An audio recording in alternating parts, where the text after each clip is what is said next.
కదా. ఇప్పుడు ఈ 20 నెలల కాలంలోనే 444 కోట్లు పెంచేయడానికి మీరు సాహసించారు. ఎవరైనా ఇంజనీర్ని కదిపితే అసలు ఇది అవుతుందా అని అంటే వాళ్ళు అసలు ఆశ్చర్యపోతున్నారు. ఇది ఇంజనీరింగ్ నిపుణుల వల్ల సాధ్యం కాదు సార్, ప్రభుత్వ పెద్దల వల్లే సాధ్యం అవుద్ది అంటున్నారు. ఇది కాకుండా ఇంతకుముందు దీంట్లో ఒక ముఖ్యమైన విషయం ఏంటంటే, ఇంతకుముందు ఇదే ప్యాకేజీలో ఇప్పుడున్న పుట్ట సుధాకర్ యాదవ్ గారు అని ఆయన యనమల రామకృష్ణుడు గారికి ఆయన వియ్యంకుడు, వారి బంధువే ఏలూరు ఎంపీగా ఉన్నారు. వారికి ఎడమ కాలువలో 142 కోట్లు ప్యాకేజీ ఒకటి ఇచ్చి ఆ తర్వాత 60C కింద తీసేశారట. తీసేసి మళ్ళీ వాళ్ళకే నామినేషన్ మీద ఇచ్చారు. 5 లక్షలు దాటితే పనికి నామినేషన్ వేయడానికి లేదు ఈ రాష్ట్రంలో. ఓకే, పోనీ ఇప్పుడు పెంచి ఇచ్చింది నేను చెప్పిన ఈ 352 కోట్లు 796 చేశారు కదా, ఇది ఎవరు అనుకుంటున్నారు? ఇప్పుడు ఈనాడు రామోజీరావు గారు లేరు, వారి కుమారుడి వియ్యంకుడు ఆర్వీఆర్ కంపెనీ అంట. ఆర్వీఆర్ అనే కంపెనీకి నీట్గా 100% హైక్ చేసి కొట్టేశారు. చాలా చిత్రం ఏంటంటే, మనం అడిగామనుకో దీనికి సమాధానం చెప్పరు. ఏం చెప్తారంటే జగన్ గారిని తిడతారు.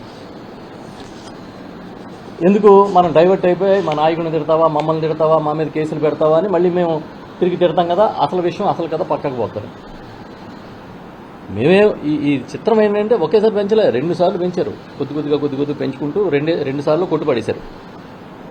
మామూలుగా రూల్ ప్రకారం ఒక పని అలాట్ అయిన తర్వాత 15% వరకు పెరిగితే ఆ కన్సర్న్ ఇంజనీరింగ్ అధికారులు దానికి అనుమతులు ఇవ్వచ్చు. ఎందుకంటే ఈ పని ఇక్కడి నుంచి ఇక్కడ చేద్దాం అనుకున్నాం కానీ ఇక్కడ అవసరం అయింది కాబట్టి అంటే వాళ్ళు ఇచ్చేయచ్చు, అదే రేట్ల మీద చేసేయండి అయ్యా అని. కానీ ఎంత పెరిగింది తెలుసా? 444 కోట్లు పెరిగింది అంచనా వ్యయంలో. మరి టెండర్ పిలవకుండా ఇవ్వచ్చా? అలాంటి ఒక నిబంధన ఉందా? జగన్మోహన్ రెడ్డి గారు ముఖ్యమంత్రిగా ఉన్నప్పుడు జ్యుడిషియల్ ప్రివ్యూ అని ఒకటి పెట్టారు. అంటే ఏదైనా సరే 100 కోట్ల వర్క్ దాటితే అది ఒక జ్యుడిషియల్ ప్రివ్యూ అని కమిషన్కి వెళ్తుంది. ఆయన సంబంధిత అధికారులతో ఇంజనీర్లతో మాట్లాడి కరెక్ట్గానే ఉందా లేదా చూసి అప్పుడు అలాట్ చేస్తారు. అది తీసేశారు. దీంతోపాటు ఇవాళ పేపర్లో ఇంకొక వార్త వచ్చింది. అదేంటంటే 102 కోట్ల నజరానా. 102 కోట్లు నజరానా. ఇదెవరికి అని అంటే కళ్యాణదుర్గం ఎమ్మెల్యే గారు కదా, తెలుగుదేశం పార్టీ ఎమ్మెల్యే గారు అమలనేని ఏదో పేరు ఉంది, దాని పేరు ఎస్ఆర్ కన్స్ట్రక్షన్స్. ఇదేంటి పొంగనూరు బ్రాంచ్ కెనాల్ లైనింగ్ అంట. ఆల్రెడీ ఒకసారి ఆయన లైనింగ్ చేసిన పనులు నాణ్యత లేవని ఒకసారి వాటర్ వదిలితేనే మొత్తం పోయిందంట. అంటే నేను ఇంకా టెక్నికల్ డీటెయిల్స్ చెప్పట్లే, అర్థమయ్యే భాషలో చెప్తున్నా. మళ్ళీ 100 కోట్లు 102 కోట్లు పెంచి ఆయనకి ఇచ్చారు. అంతకుముందు అంచనా వ్యయం ఎంత? 207 కోట్లు. పెంచిన తర్వాత ఎంత? 309 కోట్లు. ఓకే, ఇదొక స్టోరీ. ఇంకా మీకు చెప్తే ఎన్ని ఆశ్చర్యాలు ఉంటాయంటే, ఇప్పుడు ఇక్కడున్న మనలో ఎవరికైనా సరే 99 పైసలకి విశాఖపట్నంలో ఎకరం ఇస్తే మీరు 3-4 తరాలు హ్యాపీగా బతికేచ్చు. ఎందుకు? మధురవాడలో 50 కోట్లు ఉన్న దగ్గర సింపుల్గా 99 పైసలకి ఇస్తున్నాడు. మనం అడిగితే ఏమంటాడు?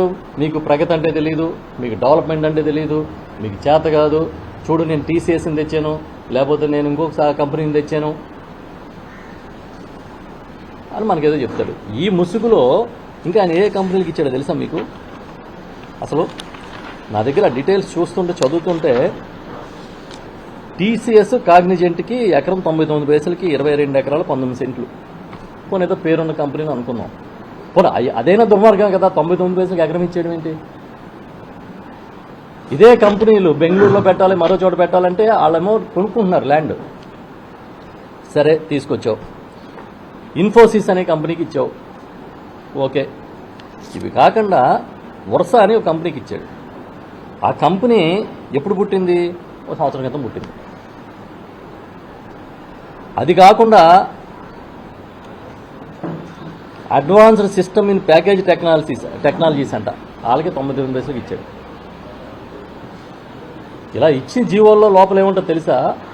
ఇచ్చిందేమో ఐటీ కంపెనీలకో దీనికని పెడతారు, దాంట్లో ఒక 40% 45% హౌసింగ్ చేసుకుని అమ్మేసుకోవచ్చు అని మళ్ళీ లోపల ఉంటుంది జీవోలో.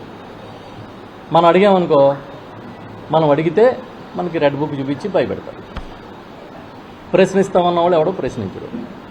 మనం ఏం చేయాలి? చివరికి ఏ పరిస్థితి వచ్చిందండి, ఇదంతా చాలా పెద్ద లిస్ట్ ఉంది. జగన్మోహన్ రెడ్డి గారు ఒక్కరే ప్రశ్నిస్తారు. కాబట్టి జగన్మోహన్ రెడ్డి గారిని, వైఎస్ఆర్ పార్టీని, ఆ ప్రతిష్టని, పరపతిని దెబ్బతీయాలనేది టార్గెట్. ఆ టార్గెట్ మీద పనిచేస్తున్నాం. అవును, మేము అడుగుతున్నాం, రేపు మీరు పెట్టే 2 ఏళ్లు దాటిన విజయోత్సవ సభల్లో ఏవైతే మేము లేవనెత్తామో ఈ అంశాలన్నీ మీరు మాట్లాడగలుగుతారా? గుండెల మీద చేసుకుని మేము అమలు చేసాము సూపర్ 6లు, సూపర్ 7లు, ఇదిగో లబ్ధిదారుల జాబితాలు అని మీరు అనౌన్స్ చేయగలుగుతారా? మీరేమైనా చేయగలుగుతారా అని అడుగుతున్నాం. ఇంకా మనం ఒక లాస్ట్ 10-15 డేస్ నుంచి మీడియా మిత్రులందరూ కూడా ఫాలో అవుతున్నారు, మేమందరం ఫాలో అవుతున్నాం. Mega DSC sports quota super. అందులో ఏదో కొన్ని 64 కళ్ళు అన్నట్టుగా ఏవి పెట్టారంట, 64 ఆటలు. అందులో బ్రిడ్జి కూడా పెట్టారంట. బ్రిడ్జ్ అంటే ఏంటంటే ప్యాకెట్ అని చెప్తున్నారు. అసలు ఆ సర్టిఫికెట్లు నిజమా కాదా అనేది కూడా పెద్ద హిస్టరీ, అది మిస్టరీ. అది ఎవరికి అర్థం కావట్లే. ఫస్ట్ ర్యాంక్ వచ్చినోడికి ఉద్యోగం రాకపోవడం, మళ్ళీ అధికారులతో పెట్టిస్తున్నారు ప్రెస్ మీట్లు పెట్టించి 1:1 పిలిచామంటున్నారు. 1:1 అంటే మనకున్న కామన్ సెన్స్లో ఏంటి అర్థం? ఒక ఉద్యోగానికి ఒక అభ్యర్థిని పిలిచామని, అంతే కదా. ఒకవేళ వచ్చిన అభ్యర్థి నకిలీ అనుకోండి, అని నకిలీ కాబట్టి మీ పేపర్స్ అన్నీ వ్యాలిడ్ కాదు కాబట్టి తీసేసామంటే అర్థం ఉంది. 300 ఉద్యోగాలు ఉన్నాయని 300 మందిని పిలిచామని అంటే మీరు అన్నీ చూసుకుని కదా 300 మందిని పిలిచారు. తెరా వచ్చిన తర్వాత ఎందుకు వ్యాలిడ్ అవ్వట్లే? మన కాకినాడకు సంబంధించిన ఒక అబ్బాయి కూడా ఒక అటెండెంట్ ఆ పరీక్ష రాసి క్వాలిఫై అయిన అబ్బాయి చెప్తుంటే బాధ అనిపిస్తుంది. అన్ని దుర్మార్గాలు, అబద్ధాలు, అరాచకాలు, అవినీతి, బంధుప్రీతి, ఇవి తప్ప ఈ 2 ఏళ్ల కాలంలో మీరేమైనా చూపించగలిగారా? ఆ గీతం కాలేజీ మీరు ఎప్పుడైనా చూసారు లేదో, బీచ్ రోడ్లో ఉంటుంది పెద్ద క్యాంపస్, 54 ఎకరాలు సింపుల్గా, దాని విలువ 5,000 కోట్లు. అదేమో విశాఖపట్నం ఎంపీ గారు నారా లోకేష్ గారి తోడల్లుడు గారి సంస్థ, వారికి దారదత్తం చేస్తుంటే వైఎస్ఆర్ పార్టీ ఆందోళన చేస్తుంటే ఒక ట్వీట్ చేశాడు ఆయన ఎంపీ గారు. మీరు 5,000 కోట్లు అంటారేంటి, మీకు లెక్కలు తెలియదు, అది 1000 కోట్లే అంటున్నాడు ఆయన. 1000 కోట్లు అయితే చిన్న అమౌంట్ అంట. 1000 కోట్లు విలువ ఉన్న భూమి అయితే తక్కువ కింద కనబడుతుంది. అది మనం మాట్లాడితే కొన్ని సరిదిద్దుకుందాం అనే ఆలోచన లేదు. ఎంతసేపు మేము చేసింది కరెక్ట్, మేము పబ్లిసిటీ చేసుకోగలుగుతాం, 10 మందిని నమ్మించగలుగుతాం అనే ఆలోచనే తప్ప ఇంకేం కనిపించట్లేదు. అగ్రికల్చరు రైతుల ఆత్మహత్యలు 393 గత సంవత్సరంలో జరిగినాయని, 2672 రైతు కూలీల ఆత్మహత్యలు జరిగినాయని ఈ ప్రభుత్వమే అనౌన్స్ చేసింది. 393 ఆత్మహత్యలు 1 ఇయర్లో అంటే రోజుకి సగటున 1 దాటి. అంటే అగ్రికల్చర్ని మీరు సమర్థంగా రంగాన్ని నడుపుతున్నట్ట, రైతులకి సాయం చేస్తున్నట్ట, వ్యవసాయ రంగం సంక్షోభంలో ఉన్నట్ట? మీరే చెప్పండి. ఇంకా అప్పులైతే మనం చెప్పక్కర్లేదు.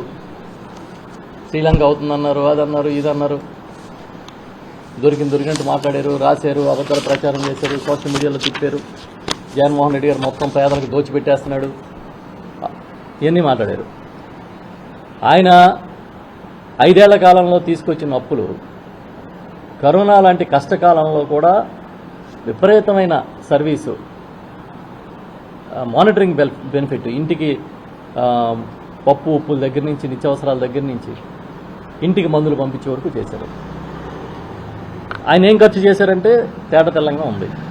మరి 2 ఏళ్ళు అయ్యింది కదా, మీరు తెచ్చిన అప్పులు 2,83,000 కోట్లు అంటున్నారు ఇంచుమించుగా, అప్రాక్సిమేట్గా. ఇదిగో 2,83,000 కోట్ల రూపాయలని దీనికి ఖర్చు పెట్టామని ఈ 2 ఏళ్ల విజయోత్సవం సభలో మీరు చెప్పొచ్చు కదా. ఇదిగో దీనికి ఎంత ఖర్చు పెట్టాం, ఈ రంగానికి ఎంత ఇచ్చాం, మేము అప్పు తెచ్చింది ఇదిగో ఇలా తెచ్చాం, ఈ వడ్డీ రేట్లకు తెచ్చాం. మరి పారదర్శకంగా చెప్పాలి కదా, ఎందుకు చెప్పరు? మీరు అప్పులు చేస్తేనేమో సంపద సృష్టి అట్ట, జగన్ గారు అప్పులు చేస్తేనేమో అప్పులు కుప్పట్ట. ఈ మధ్యన ఒక పేపర్లో చదివా, 4,000 కోట్ల రుణ సమీకరణ. ఎంత బాగుందో చూడండి పదం. జగన్ గారు తెచ్చారనుకోండి, మళ్ళీ 4,000 కోట్ల అప్పుల మోత. అదే పత్రికలో రాస్తున్నారు. అప్పుడు తెస్తే అప్పుల మోత, దివాళా, రాష్ట్రం దివాళా తీస్తున్నారు అని మాట్లాడేది. ఇప్పుడు తెస్తే రుణ సమీకరణ. ఎంత అందంగా చెప్తారంటే అంత అందంగా చెప్తారు. మాట్లాడితే మీకు కోపం, గొంతులు నులిమేయాలి, ఎవడం మాట్లాడకూడదు, ఒత్తిడి చేసి నడపాలి ప్రభుత్వాన్ని, ప్రజల్ని మాయలో పెట్టాలని ఆలోచనలో ఉన్నారు. కానీ మేమేం చెప్తున్నామంటే, మీరు ఏం చేసినా వైఎస్ఆర్ పార్టీ ఒక్కటే ఈ రాష్ట్రంలో ప్రజల పక్షాన గొంతెత్తి మాట్లాడగలిగిన, పోరాటం చేయగలిగిన పార్టీ. అందుకే 2 ఏళ్ల తర్వాత మీ ప్రభుత్వంలోని మీ వెన్నుపోటుని, ప్రభుత్వం చేసిన తప్పిదాలని ప్రజలకి గుర్తు చేసే కార్యక్రమాన్ని మా నాయకుడు జగన్మోహన్ రెడ్డి గారి నాయకత్వంలో మేము చేస్తున్నాం. 4-5 తేదీలో మండల స్థాయిలో ధర్నాలు చేశాం, నిరసనలు చెప్పాం. రేపు 8-9 తేదీల్లో నియోజకవర్గ స్థాయిలో వెన్నుపోటు ఏ విధంగా పొడిచారో వివరిస్తూ మేము సభలు పెడతాం. 12వ తేదీన ప్రభుత్వం ఏర్పాటైన రోజున మళ్ళీ ప్రతి నియోజకవర్గంలో నిరసన ర్యాలీలు చేస్తున్నాం. ఎందుకంటే మిమ్మల్ని అడిగేవాళ్ళు లేడు అనే ఆలోచన ఇంకా ఎటు తీసుకెళ్ళిపోతుందో ఈ రాష్ట్రాన్ననే భయం. జగన్ గారు కట్టిన 17 మెడికల్ కాలేజీలని పప్పు బేలాలకు పంచినట్టు పంచుతానంటే జగన్ గారు ఒక ప్రజా ఉద్యమాన్ని నిర్మాణం చేసి గట్టిగా నిలబడితే వాళ్ళు వెనక్కి తగ్గారు. లేకపోతే ఈ పార్టీకి మీకు కావాల్సిన వాళ్ళు కట్టబెట్టేది ఆ కాలేజీలన్నీ దొడ్డిదారిని. కాబట్టి మేమేం చెప్తున్నామంటే, మీరు ఎప్పుడైతే ప్రభుత్వం ప్రజల పక్షాన్ని నిలబడడానికి ఫెయిల్ అయ్యారో అప్పుడు ప్రతిపక్షంగా జగన్మోహన్ రెడ్డి గారి నాయకత్వంలో వైఎస్ఆర్ పార్టీ గట్టిగా నిలబడి తీరుతుంది అని చెప్తున్నాం.